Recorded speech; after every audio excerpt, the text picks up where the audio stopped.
and welcome to Training Tuesday, where we go through weekly tips and tricks to make your career just a little bit more awesome. This week, we are diving into being yourself at work, which may seem obvious and might seem like something I don't need to explain in one of these videos, but you're wrong. Unfortunately, I see a lot. When people talk to me about work, they kind of start to explain this work self and normal self, almost like they have an alter ego when it comes to going into the office.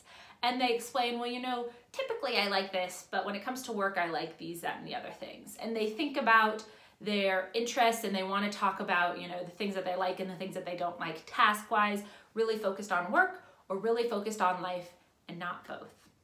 And what I would argue to you this week is that you gotta have both.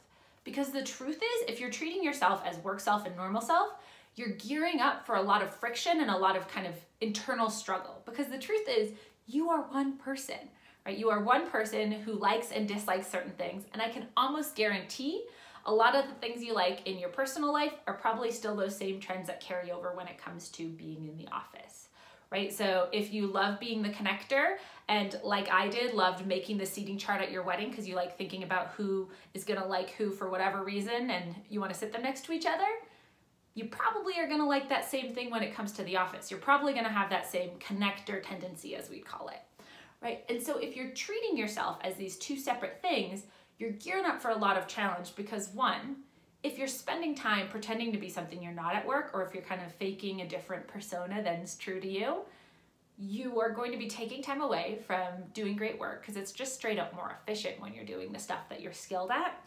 And two, you're doing a lot of damage when it comes to fulfillment. Because the truth is, that's how you build a fulfilling career, is doing more of the stuff you like and less of the stuff you don't.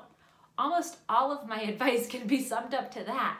The problem is a lot of people don't know what it is that they like that they want to do more of. So if you feel like you've been treating these as two separate entities, that's what we're focusing on this week. And here is my tip for you.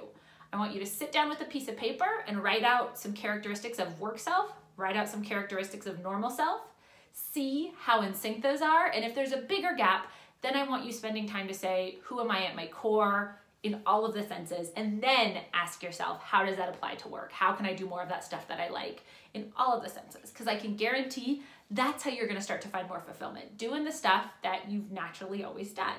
If you love being the teacher in all capacities, well, you probably love it if you get to train someone on your team on how to do something. Right? So start there, begin with that exercise. If you need help digging into purpose and fulfillment as a whole, obviously reach out to me. I'm happy to talk to you about Career Clarity Camp or any of my one-on-one work where we really dig into this, but start with that exercise, okay? Because I promise if you are working under the kind of guise of having work you and normal you, you're gonna be setting yourself up for a lot of struggle. So start with that tip, get going on it, and in the meantime, happy working.